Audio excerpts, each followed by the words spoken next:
Hola, ¿cómo están? Bienvenidos a un episodio más de En la misma página. Gabriela Riveros Elizondo es una escritora mexicana de poesía, cuentos, ensayos, novelas y literatura infantil. Es también catedrática de escritura creativa del Tecnológico de Monterrey. Su obra ha recibido varios reconocimientos y premios, entre ellos la presea del Estado de Nuevo León al Mérito Cívico. Está dentro del acervo de la Enciclopedia de la Literatura en México. Sus principales novelas es Destierros, publicada en Lumen por el sello editorial Penguin Random House, y la más reciente, Olvidarás el fuego, novela biográfica sobre Luis de Carvajal el Mozo. Sus cuentos principales, Tiempo de arcilla y Ciudad mía. Además, tiene varios cuentos infantiles y antologías.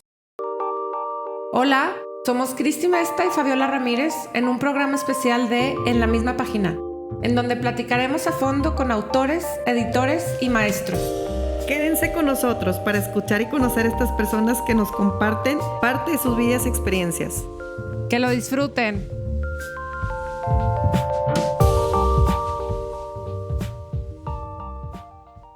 Hola, ¿cómo están? Bienvenidos a un episodio más de En la misma página. Hoy estamos felices en Parras, Coahuila, con Gaby Riveros. Bienvenida, Gaby. Muchas gracias. Gracias por acompañarnos, gracias por tu tiempo. Yo también estoy muy contenta de estar aquí con ustedes. Súper padre ahorita esta entrevista en un lugar diferente, ¿verdad? Ay, sí. A las afueras, delicioso el clima aparte. Fresco, rico. Gaby, platícanos de ti, platícanos de cómo empezaste, cómo nace Gaby Riveros, escritora, de dónde te nace esta ¿Qué te inspiró? inquietud. Sí, pues miren, la verdad es que esas cosas uno nunca sabe en dónde empiezan a nacer. Yo creo, un poco ya lo traes y un poco se va como entreverando con la vida.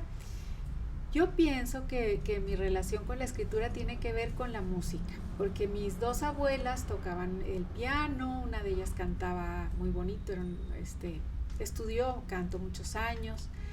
Y bueno, para quienes hemos vivido en Monterrey en esos calores terroríficos del verano, cuando yo era niña pues casi no había aires acondicionados, era algo muy, muy poco usual. Recuerdo a mi abuelita Zoila Elizondo con su piano de cola, tocando precioso, y yo iba y me tendía abajo del piano de cola. Entonces tengo como esas imágenes de que, ándale abuelita, toca el piano, pero yo tenía 2, 3, 4, 5, mi máximo era que ya me dieran permiso de un día ir a la clase del piano. Yo pienso que ahí está el origen, porque el piano me hacía sentir como tanta emoción. Vibrabas. Sí, y no hay palabras, o sea, para esto que te hace sentir el arte en general. Ahora sé que claro, no solo la música, ¿no? Y entonces, bueno, por fin cumplí 5 años y me dejaron ir a clase de piano.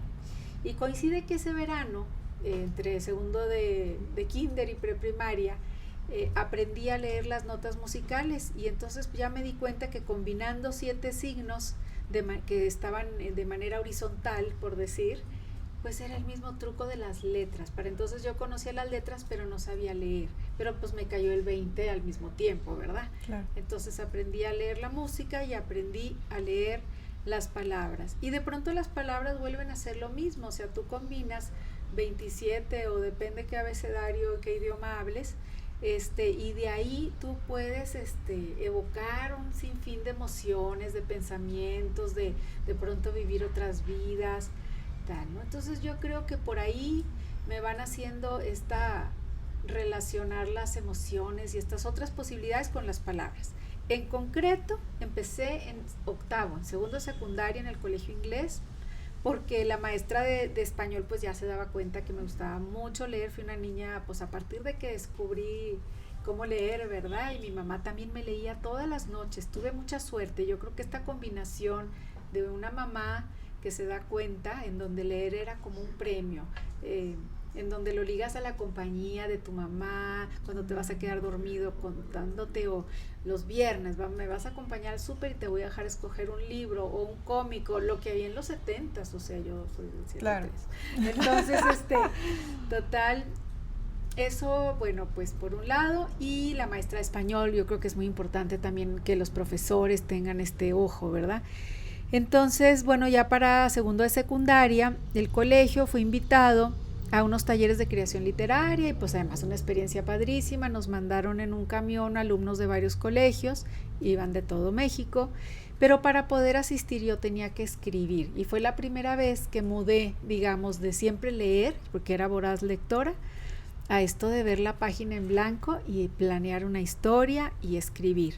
Y escribí un cuento que lo escribí desde el pueblo de mi papá, de donde él nació, en Jiménez, Chihuahua, una Semana Santa. Toda la semana estuve escribiendo y se llama Plagio de una ejecución. Es un nombre muy rimbombante porque yo escribí la historia y le dije a mi papá que le pusiera el nombre.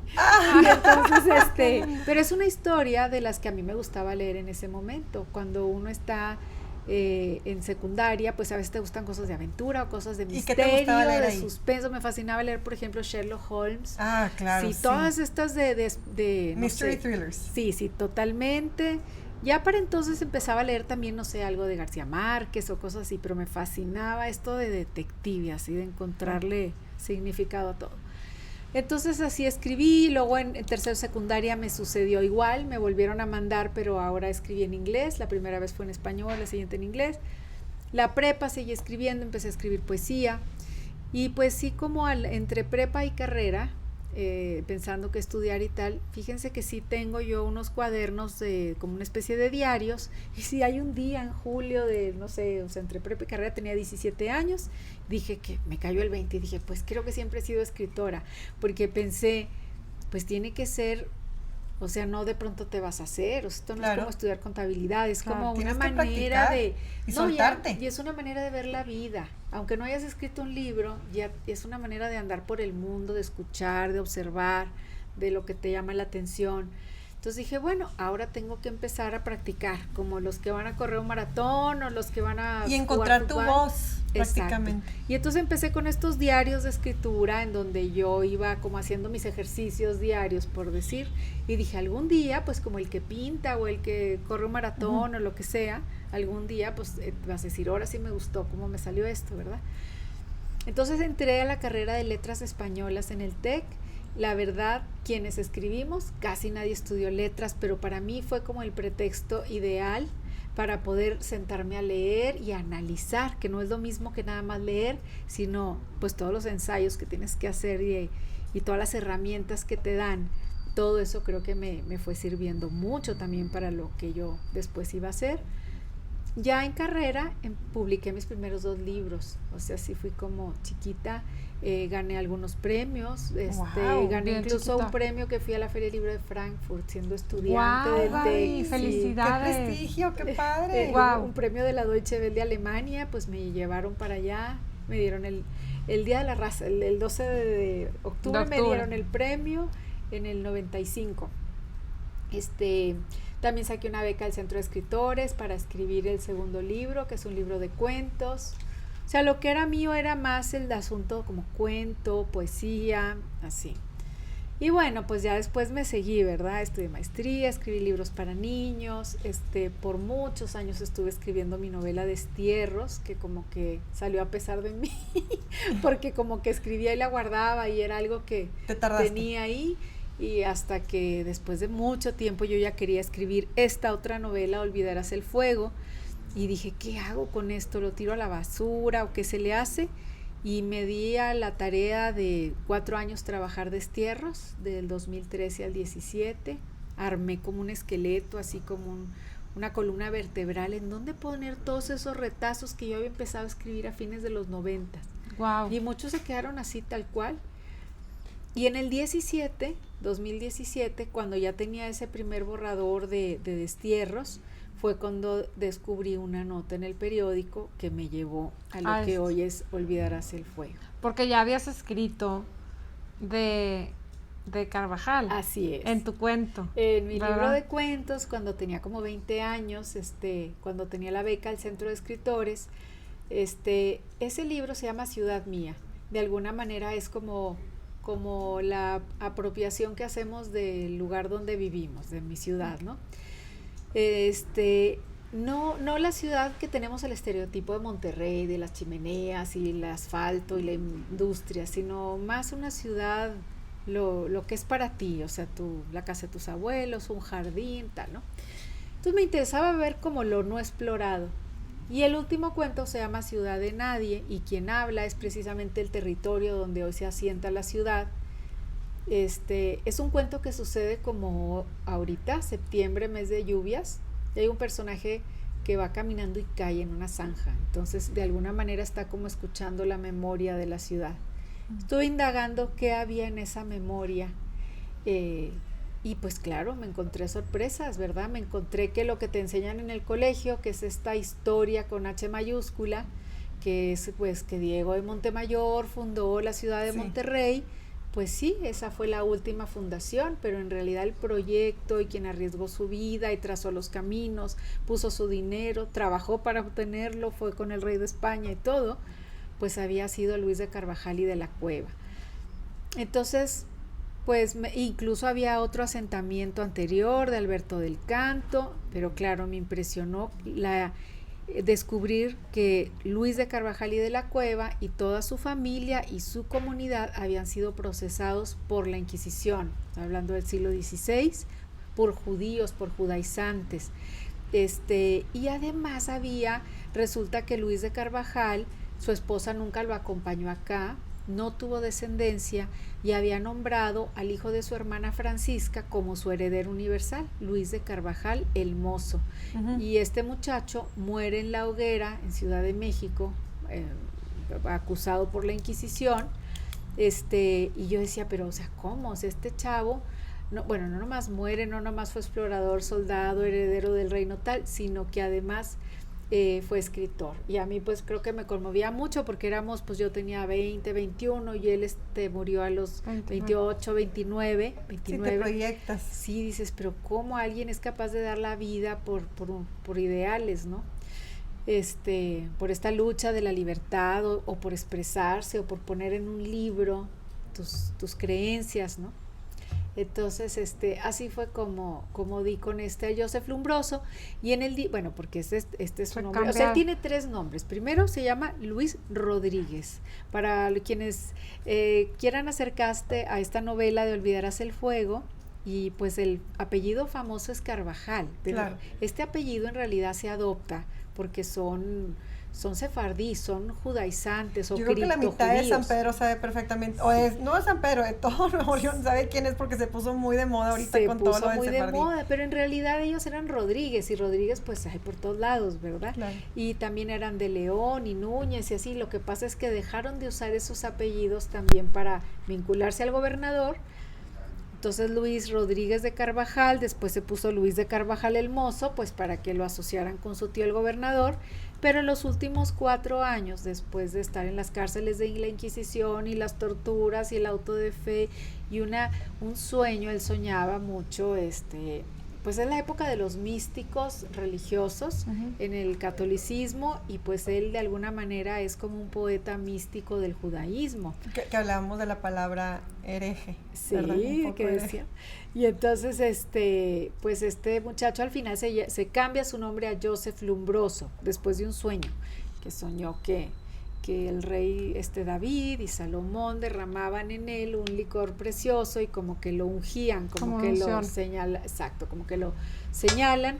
Y él en su infancia admiraba mucho a José, el hijo de Jacob, que nosotros conocemos ahora como José el Soñador. Entonces adopta ese nombre, y Lumbroso pues yo creo que tiene que ver como el iluminado o algo así. Entonces su último nombre fue Joseph Lumbroso. Y cuando viste esas 2 situaciones en Nueva York que dices, ay, o sea, a ver, yo escribí de él, aquí hay unos documentos de él, ¿qué haces? ¿Te vas a Nueva York? ¿Los consigues? ¿Qué hiciste con esos documentos? Sí, mira. Es que en un lugar leí, no sé en dónde, que eran con algo en una cáscara de plátano o algo así. ¿Eso es exageración o si es verdad? No, es verdad. Es que es una historia fascinante. Haz de cuenta que yo de pronto tenía el primer borrador de destierros, y abro el periódico y vi que aparecen las memorias de Luis de Carvajal el Mozo en una casa de subastas en Manhattan, Nueva York, en las Galerías Swan. Y empiezo a ver todas las peripecias del manuscrito que había sido robado de México 85 años atrás, todo por lo que tuvo que sobrevivir y pasar para llegar en donde casi se lo vuelven a subastar, o sea, otra vez hubiera sido un acto ilícito. y luego, bueno, regresan a México, y entonces vi toda la aventura, y dije, esta es la aventura del manuscrito, del que la robó, del que la rescató, del FBI, bueno, es una historia así de espionaje, haz de cuenta. Pero luego también, pues inmediatamente me saltó la historia de ellos, o sea, de cómo, por qué tuvieron que emigrar, cómo sabes emigrar, del tema de seguridad, nosotros también con los temas de seguridad, el tema de la migración, el tema de la intolerancia, la violencia, las intrigas y las luchas políticas. Que siguen repitiéndose. Entonces yo decía, es la historia de ahorita. Estábamos que si el muro, el no muro de Trump, que si la intolerancia, lo mismo. Entonces dije, aquí hay una historia de lo que somos nosotros, pero no me imaginé en ese momento que empecé a investigar y a trabajar. En enero del 18 empecé a trabajar en eso, y no me imaginé de pronto que al año toda la región iba a estar tramitando los pasaportes españoles y portugueses por este origen de sefardí, por este origen judío, olvidado, silenciado, a fuerza de tortura y de violencia, ¿no?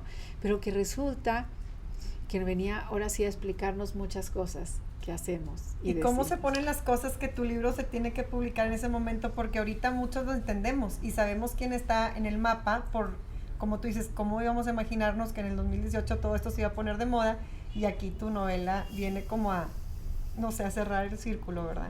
Así es. Y el tema de los migrantes, ahorita que decías, hemos visto a raíz de este tiempo que tenemos Fabiola y yo comentando libros, cómo hay tantas cosas que cambian y no cambian, que parecen que cambian y no cambian. Hace poquito platicando de un libro de la Segunda Guerra Mundial y ves lo que está pasando ahorita en Rusia y Ucrania y dices, es lo mismo. O sea, ¿cómo es posible que teniendo tanta literatura, tantos libros que nos hablan de los horrores de una guerra, cómo es posible que estemos viendo lo mismo, ¿no? Esto que nos estás hablando tú es un tema de migrantes, de váyanse aquí y de no pueden entrar acá y de cómo sí, cómo no. ¿Y qué en tal 1500 Salman Rushdie ahora? Que lo ataca un fanático y dices tú, pero si estamos en el siglo XXI. Exactamente, a eso iba. ¿Cómo es posible que estamos hablando en 1500 y estamos en el 2022 y siguen pasando las mismas cosas, las mismas discriminaciones, y todos somos migrantes de alguna manera, claro, ¿no? pues Porque ahorita antes de empezar platicábamos, yo soy de Chihuahua, tu familia también, y terminamos en Monterrey las dos, y de alguna manera migramos a formas de pensar, a creencias, todos estamos siempre cambiando, ¿no? Y cómo seguimos viviendo la misma discriminación después de tantos años. Y hablando de discriminación, o bueno, no quiero pensar que te han discriminado, pero ¿te has topado con topes cuando dices, ¿sabes qué? Voy a hacer una historia, voy a ser escritora, voy a ser una autora, voy a publicar con toda esta ilusión, por verte mujer o por verte, no sé, de Monterrey o más de la edad, porque publicaste muy chiquita, ¿sentiste alguna discriminación o al menos topes, te topaste con topes o algo así? Mira, yo creo que me ha tocado vivir un momento muy afortunado, pero haz de cuenta que yo creo que me ha tocado caminar justo en la zona fronteriza en donde se nos han abierto esos espacios. Es decir, ya fue muy normal que en nuestra generación las mujeres tuvieran una carrera universitaria, un posgrado, no en la de nuestras mamás. Claro. Unas sí, unas no, unas tuvieron que estudiar después. Estando en carrera, escuchaba yo ya de tantas autoras que empezaban a escribir, por ejemplo, en España y en América Latina, pero aunque siempre tuvimos a Inés Arredondo, a Rosario Castellanos, a Elena Garro, eran como una en un montón, y de pronto a partir quizá de los 70s, 80s, 90s, empieza estas voces de mujeres a contar la otra mitad del mundo que han permanecido en silencio, ¿no? A llevar a la literatura, pues todo desde la óptica femenina, ¿no? Claro, son historias de varones, de mujeres, no, las mujeres no tenemos que hablar de mujeres, pero sí miramos el mundo desde otra parte que había sido suprimida. Entonces, ya me toca como llegar en este mundo en donde se le abren los brazos, sin embargo, norteña. Entonces, claro que somos los del interior de la República, whatever that means, porque los que están en el interior son los de Ciudad de México, ese es el mero interior, el ombligo, claro. Pero bueno, ¿qué pasa? Cuando yo me gradúo a mediados de los 90 empieza pues ya más a exponenciarse el mundo digital.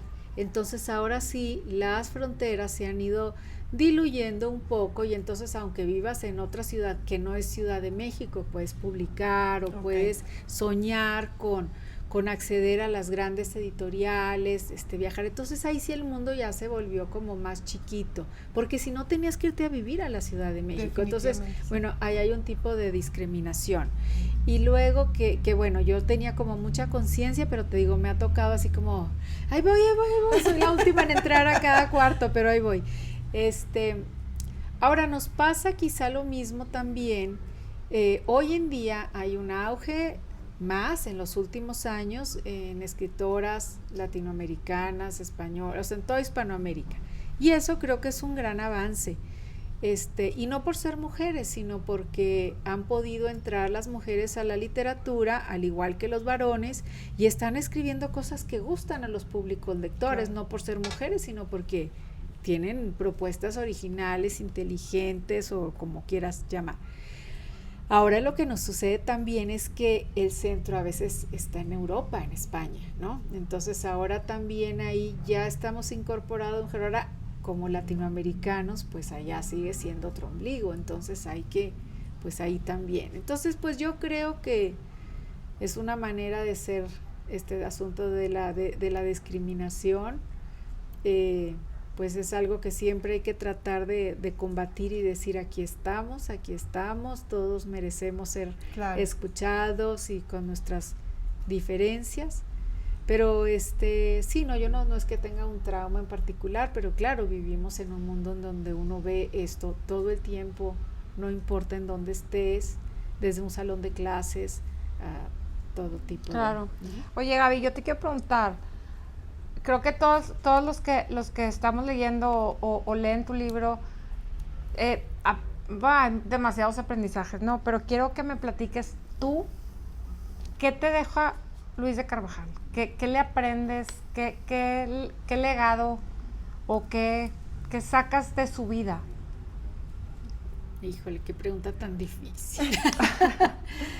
Sí, pues mira, yo en realidad, haz de cuenta que siento que todo este tiempo que estuve investigando y escribiendo, que fue empezado a inicios del 18 la investigación y a inicios del 19 la escritura, yo haz de cuenta que me fui a vivir con ellos, o sea, vivía en la casa con doña Francisca, por Isabel, eso creo que tú nos puedes sacar más aprendizajes que nadie. Sí, o sea, los cuñados, esto, trataba en particular de Luis de Carvajal, hay muchas miradas, porque tenemos lo que decía a los inquisidores, pues tú dices lo que te conviene, ¿verdad?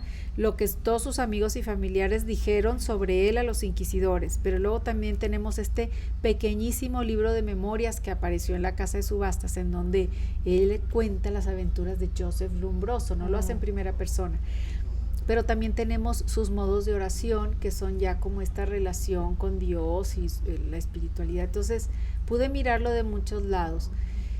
¿Qué me deja? Suspiro, porque te das cuenta que fue como mi hermano, mi sobrino, no sé qué decirte, mi hijo. Pues me conmovía mucho, o sea, me sigue despertando como algo que no tiene palabras para describirse, que tiene que ver como el amor por un hijo, algo así, que dices, ¿cómo lo escribo? Sí, pues quién sabe, no hay palabras, ¿verdad? Me conmueve mucho eso, esta persona que da su vida por eso, claro, que cree profundamente, que no sé, que trata de ser coherente con el amor a su Dios, pero además es un hombre de familia, también fue comerciante, también fue un buen hijo, un buen hermano, un buen amigo, cantaba, tocaba música, además de ser comerciante. Pues no sé, me conmueve mucho. Creo que con lo que quizá me quedo, porque quienes hayan leído la novela me van a entender, hay una frase que se repite a lo largo de toda la novela que dice las palabras, siempre las palabras. Entonces creo que más allá de la identidad, más allá de su historia, más allá de que si vivieron hace 5 siglos o 4 o ahorita, yo creo que me quedo con que somos escritores, él y yo. Me conmovía ver en sus en su escritura, hasta sus tachaduras, el asterisco en donde añadía. Esta manera de resistir al olvido a través de la palabra escrita, de incluso no nomás resistir, sino de resistencia, o esta resistencia de esto es mi identidad, esto es lo que soy, y lo ponía por escrito. O sea, todo esto de vivir a través de la palabra, de legar una memoria para la eternidad, digamos, ¿no? No sé, yo creo que todo esto que tiene que ver con la palabra. Con la escritura. Con la escritura. Uh-huh. Te voy a hacer ahora 2 preguntitas rápidas, pero ahora personales. A ver. Vamos a ver, estas son al azar, porque aquí tengo unas y voy a ver cuál me sale primero. Sí. Dime tu autor preferido. Ay, ese siempre batalla. Híjole, pues mira, tengo varios.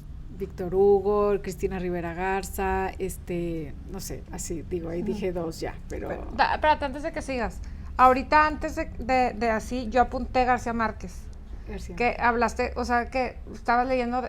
Quiero Rulfo, que me digas el libro que más te gusta de García Márquez. Esto de García Márquez, que lo fui leyendo en diferente época de mi vida. Me acuerdo desde Isabel viendo llover en Macondo, que me impresionó, el del náufrago, y bueno, pues 100 años de soledad. Ah, bueno, pues clásico. Sí. A ver, ¿tu crush de actor? Ay, uno que no es actor, es modelo. Mejor, aún mejor. Sí, me basé en su cara para hacer el personaje de David Liebman en Destierros. Se llama Raúl Bouba.